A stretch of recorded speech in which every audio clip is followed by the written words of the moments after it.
अस्सलाम वालेकुम। Welcome back to my channel. भाई आज जो है हमने जो सीरीज़ स्टार्ट किया हुआ था डॉक्टर एक्यू खान की स्कॉलरशिप के हवाले से, तो आज जो है हम पार्ट 2 स्टार्ट करने वाले हैं। वो साइंस पोर्शन है क्लास 8 के लिए। ठीक है, तो चलते हैं क्वेश्चंस पे डायरेक्ट। अच्छा, ये डायग्राम है ऐसे कैसे ही आपको इंटरटेन करने के लिए। ठीक है, अच्छा चलते हैं फर्स्ट क्वेश्चन पे। फर्स्ट क्वेश्चन है the process of breaking down food into simple and diffusible molecules is called the, मतलब वो प्रोसेस जिसमें फूड जो है वो ब्रेक डाउन हो जाता है। ब्रेक डाउन मतलब बिल्कुल टूटना, टूट जाता है सिंपल और डिफ्यूजिबल मॉलिक्यूल्स में, मतलब बिल्कुल सादे, और जो है डिफ्यूजिबल मतलब वो ब्लड में मिक्स हो जाए मॉलिक्यूल्स। तो उस प्रोसेस को आप क्या बोलेंगे? रेस्पिरेशन बोलेंगे क्या, या डाइजेशन, या सर्कुलेशन, या पेनक्रियास? तो आपका ऑप्शन जो होगा वो बी होगा, डाइजेशन। ठीक है। अच्छा, रेस्पिरेशन क्यों नहीं है? क्योंकि रेस्पिरेशन तो आपका वो प्रोसेस होता है जिसमें आप सांस जो लेते हो ना, इनहेल और एक्सहेल करते हो। इनहेल मतलब अंदर लेना सांस, और इसके अलावा एक्सहेल मतलब बाहर सांस जो है वो ले लेते हैं आप। उस प्रोसेस को जो है आप रेस्पिरेशन बोलते हैं। उसके अलावा सर्कुलेशन है। सर्कुलेशन का ये मकसद है कि जो ब्लड जो है वो आपका फ्लो करता रहता है पूरी बॉडी में, तो वो आपका सर्कुलेशन हो गया। पेनक्रियास वो आपका जो है वो, तो कभी कभी ये भी क्वेश्चन आता है ना कि आपकी बॉडी में वो कौन सा हिस्सा है या पार्ट्स है जो लीफ टाइप होता है, तो आपका जो है वो पेनक्रियास होता है। चलते हैं सेकंड क्वेश्चन में। सेकंड क्वेश्चन है which of the following is not a necessary, ये एन इसके साथ है। विच ऑफ द फॉलोइंग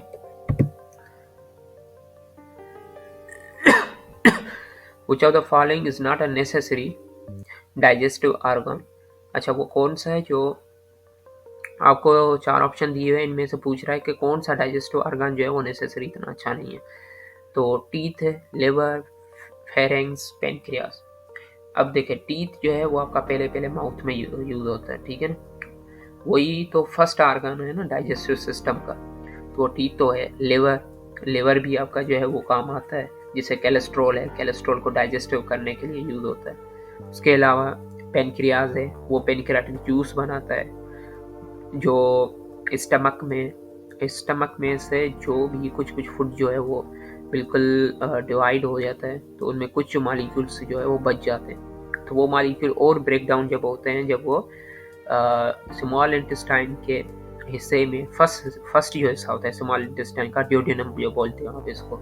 ये यहाँ पे डायग्राम है, ये पूरा, जहाँ ये जो हिस्सा है ना, ये वाला हिस्सा, वो आपका ये वाला हिस्सा, सॉरी, ये ड्यूडेनम है।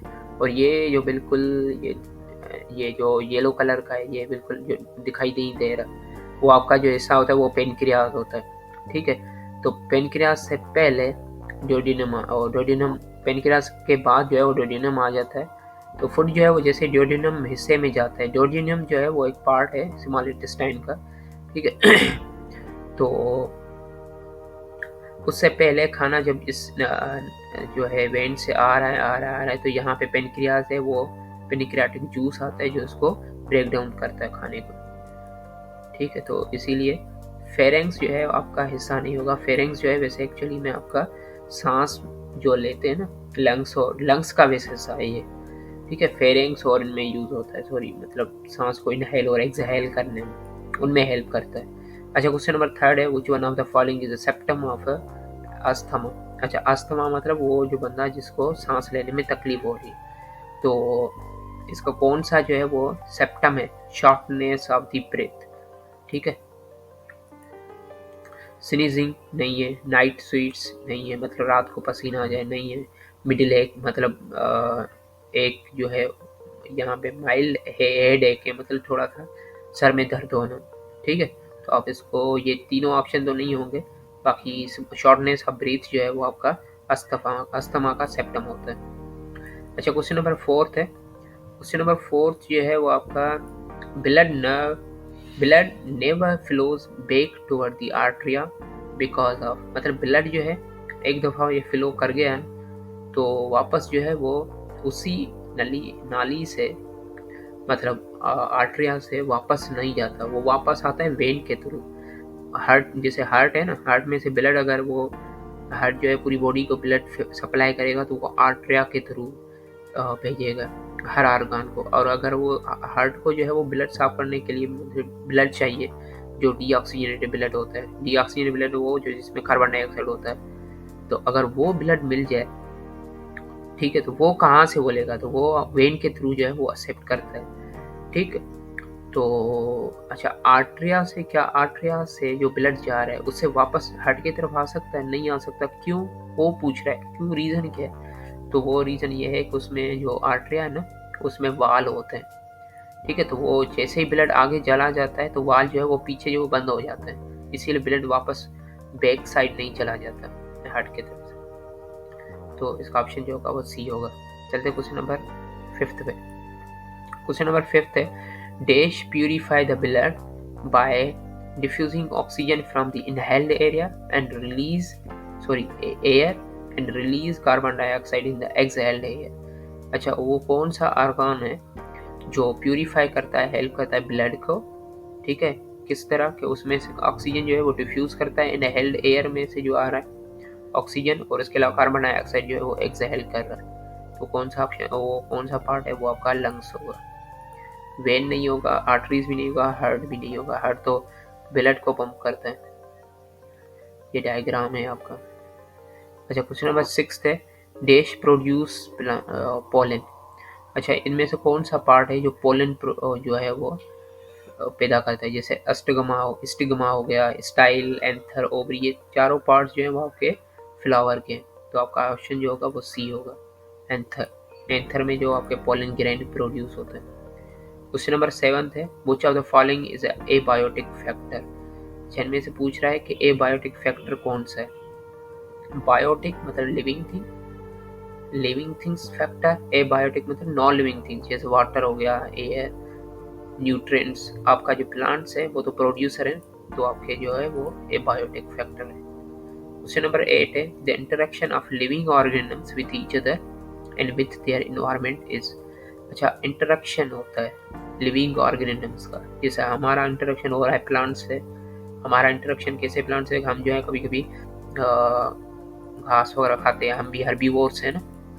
तो जैसे हर्बीवोर्स, हम जैसे कुछ ऐसे खाने होते हैं जो जिसमें सब्जी हो गई, ठीक है, वो हम खाते रहते हैं।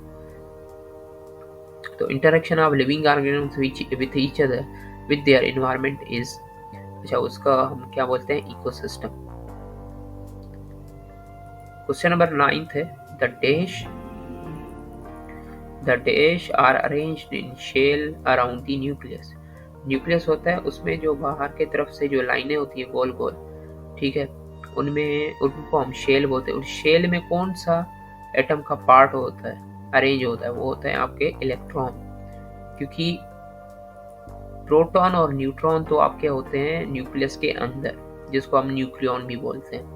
ठीक है, प्रोटॉन और न्यूट्रॉन जो है एटम के अंदर एक हिस्सा होता है, न्यूक्लियस उसके अंदर होता है। इलेक्ट्रॉन न्यूक्लियस के बाहर होते हैं, और वो कहाँ पे होते हैं, शेल में। ठीक है, या उसको ऑर्बिट भी बोलते हैं। ये 3-4 MCUs आप याद रखिएगा। फोटोन तो एनर्जी ऑफ पैकेट्स है ना, वो तो अलग चीज है। अच्छा, क्वेश्चन नंबर 10 है। क्वेश्चन नंबर 10 क्या है, the number of neutrons is represented by. अच्छा, नंबर ऑफ न्यूट्रॉन को किस सिंबल से शो करते हैं हम? बी से। न्यूट्रॉन एन से शो करते हैं, हमारा बी ऑप्शन होगा। क्वेश्चन नंबर 11 है, the first orbit which is closest to the nucleus. अच्छा, फर्स्ट ऑर्बिट का आप नाम बताएं जो बिल्कुल क्लोज है न्यूक्लियस। तो आपका के एल शेल हो गया, ठीक है, सॉरी के होगा, फर्स्ट शेल आपका के है ना, तो वो के होगा। अच्छा, क्वेश्चन नंबर 12 है, the maximum number of electrons, the maximum number of The maximum number of electrons in the L shell is। अच्छा, L shell में नंबर ऑफ इलेक्ट्रॉन्स कितने होते हैं? L shell में नंबर ऑफ इलेक्ट्रॉन जो होते हैं वो आपके 8 होते हैं। अच्छा, यहाँ पे मैंने लिखे हुए पूरे, ठीक। K शेल कितने? K L M N O P तक, ठीक है। K में कितने इलेक्ट्रॉन, जो है इलेक्ट्रॉन की कैपेसिटी है 2, एल में कितने आ सकते हैं इलेक्ट्रॉन? 8, एम में कितने? 18, एन में 32, ऑक्सीजन में 50 और पी में 72। क्वेश्चन नंबर 13 है। अच्छा, ऊपर जो क्वेश्चन है, आप इलेक्ट्रॉन को फाइंड करते हैं 2n² के तरफ से जो भी कर सकते हैं, ठीक है ना। अच्छा, क्वेश्चन नंबर 13 है, which of the following is not a compound. इनमें से बता रहे हैं कि कौन सा जो है वो कंपाउंड जो है वो आपका कंपाउंड नहीं है, मतलब कौन सा। ये है आपका ऑक्सीजन। क्वेश्चन नंबर 13 है, ये एलिमेंट है एक किस्म का, कंपाउंड नहीं है। कंपाउंड भी है H2O, carbon dioxide, CH4, methane, यहाँ पे लिखा हुआ है। क्वेश्चन नंबर 14 है, which of the following is not a chemical change. इनमें से बता रहा है कि ये 4 ऑप्शन है, इनमें से ये बताएं कि कौन सा केमिकल चेंज नहीं है। जैसे रस्टिंग ऑफ आयरन, अब आयरन जो है उस पर जंग वगैरह लग जाता है, रस्ट हो जाता है, तो अब ये रस्टिंग ऑफ आयरन जो है वो केमिकल चेंज है। डाइजेशन ऑफ फूड, खाना जो है वो डाइजेस्ट होता है, वो भी केमिकल्स की वजह से। जैसे माउथ है, माउथ में सिलेवा प्रोड्यूस होता है एक किस्म का, वो भी केमिकल है ना। उसमें कुछ एंजाइम्स होते हैं, अमाइलेज जैसे एंजाइम है, ठीक है। उसके अलावा जैसे आप चले जाएं स्टमक है, स्टमक में भी कुछ एंजाइम्स हैं, तो ये सारे केमिकल है। बर्निंग ऑफ वुड, ठीक है। उसके अलावा जो ये कौन सा नहीं है, फ्रीजिंग ऑफ वाटर, वाटर जो है वो फ्रीज हो जाना, ये एक फिजिकल चेंज है। पानी आप लिक्विड फॉर्म में रखते हैं फ्रिज में तो वो आपका सॉलिड बन जाता है। क्वेश्चन नंबर 15 है, dash is the degree of hotness और कोल्डनेस, ठीक है। अच्छा, वो कौन सा जो है वो, ये डेफिनेशन किसका है कि कोई भी बॉडी बहुत ज़्यादा हॉट हो जाती है और कोल्ड होती है, तो ऑप्शन जो होगा वो बी होगा, टेम्परेचर। क्वेश्चन नंबर 16 है, which of the following is a conductor. इनमें आपको ये बताना है कि कंडक्टर कौन सी चीज़ है, ठीक है। आपका कंडक्टर जो है वो कॉपर जो है आपका गुड कंडक्टर होता है, ठीक है, क्योंकि वो कॉपर इलेक्ट्रॉन लूज करता है। वुड, प्लास्टिक, पेपर, ये सारे जो है वो नॉन कंडक्टर होते हैं, इंसुलेटर, जिनके मॉलिक्यूल रिलीज नहीं होते। तो जिनके मॉलिक्यूल रिलीज होना वो कंडक्टर कहलाता है, ठीक है, मतलब वो उसके मॉलिक्यूल जो इजीली रिलीज हो जाए। अच्छा, क्वेश्चन नंबर जो है वो, सॉरी ये करो क्वेश्चन, अच्छा क्वेश्चन नंबर 17 है, the white light is composed of dash colours. अच्छा, जो व्हाइट लाइट है वो कितने कलर्स की बनी हुई है? वो होगी 7 कलर्स की, ठीक है। उसके अलावा ये मैंने लिखा हुआ है, व्हाइट लाइट जो है वो कंपोज है 7 कलर्स की, red, orange, yellow, green, blue, indigo, violet, और उनको आप एक्रोनॉम याद रखें, ro, G, B, B, I, V, इस तरह याद रखें। आर से रेड, ओ से ऑरेंज, वाई से येलो, जी से ग्रीन, बी से ब्लू, आई से इंडिगो और वी से वायलेट। अच्छा, वेवलेंथ इज सिंबलाइज्ड बाय, अच्छा वेवलेंथ जो है वो किससे शो अप करते हो? तो आप वेवलेंथ को आप लेम्डा से शो करते हो, ठीक है। डी बी जो है वो डेसिबल, एम जो है मीटर, एच जेड जो है वो हर्ट्ज होता है, हर्ट्ज, सॉरी, ठीक है। क्वेश्चन नंबर 19 है, the number of vibrations produced by vibrating body in a second. एक सेकंड में कोई किसी भी वाइब्रेट बॉडी में से जो जितने नंबर ऑफ वाइब्रेशंस क्रिएट होते हैं, तो उसका आपका क्या बोलते हैं? उसको आप फ्रीक्वेंसी बोलते हैं, ठीक। क्वेश्चन नंबर 20 है, फ्रीक्वेंसी जो है वो किस में मेजर करते हैं आप? डेसिबल में, हर्ट्ज में, मीटर पर सेकंड में या लेम्डा में? तो फ्रीक्वेंसी जो है आप हर्ट्ज में यूज करते हैं, मेजर करते हैं, सॉरी, ठीक है। उसके अलावा क्वेश्चन नंबर 21 है, the degree of sensation of sound produce in the human air, ठीक। अगर इंसान के एयर में एक साउंड प्रोड्यूस होता है, सेंसेशन, डिग्री ऑफ सेंसेशन, तो आप इस चीज को क्या बोलते हैं? लाउडनेस, पिच, फ्रीक्वेंसी, एम्पलीट्यूड, तो आप चीज को लाउडनेस बोलते हैं, ठीक। पिच जो है आप उस चीज को बोलते हैं जिसमें आवाज का फर्क हो, जैसे मैं अभी बात कर रहा हूँ तो आपको मेरे आवाज से ही पता चल जाएगा कि जो ये आवाज है वो मेल की है, फीमेल की आवाज तो फीमेल के हवाले से होगी, ठीक है। तो उसके अलावा जो सेंसेशन ऑफ साउंड है आप उसको लाउडनेस बोलते हैं। क्वेश्चन नंबर 22 है, the light bulb transfer electric energy to dash energy, वो लाइट में कन्वर्ट करता है। अच्छा, क्वेश्चन नंबर 23 है, क्वेश्चन नंबर 23 जो है वो आपका the unit of resistance, resistance का यूनिट कौन सा है? रेजिस्टेंस का यूनिट बी है, ओहम।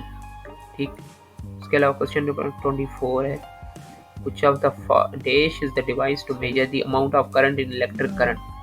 अच्छा, वो कौन सा डिवाइस है जो अमाउंट ऑफ करंट को जो है वो मेजर करने के लिए यूज होता है? वो होता है आपका एमीटर। एमीटर एक डिवाइस है जो आपका स्मॉलेस्ट करंट जो है, सॉरी स्मॉलेस्ट तो नहीं, लार्ज करंट जो है वो मेजर करने में हेल्प करता है। अच्छा, स्मॉलेस्ट करंट मेजर करने के लिए आप कौन सा डिवाइस यूज करते हैं? वो होता है आपका गैल्वानोमीटर। ठीक है, और उसके अलावा वोल्ट मीटर जो है, आप किसी भी डिवाइस की वोल्टेज मेजर करने के लिए वोल्ट मीटर यूज करते हैं। उसके अलावा क्वेश्चन नंबर 25 है ohm meter is use to measure. अच्छा, ओहम मीटर एक डिवाइस है, आप किसके लिए यूज करते हैं? वो आप रेजिस्टेंस के लिए यूज करने के लिए हेल्प करते हैं आप ओहम मीटर। ठीक है, तो गाइस आज जो है इस वीडियो में हमने ये पार्ट 2 सॉल्व कर लिया है। ठीक है, अगली वीडियो में इंशाल्लाह हम जो है वो जल्दी से मैं आपको पार्ट 3 जो है वो भेज दूंगा, उसमें हम जो है मैथमेटिक्स को सॉल्व करेंगे इंशाल्लाह। ठीक है, मिलते हैं नेक्स्ट वीडियो में। आज के लिए इतना काफ़ी है। अल्लाह हाफिज़, और सब्सक्राइब शेयर लाजमी करिएगा।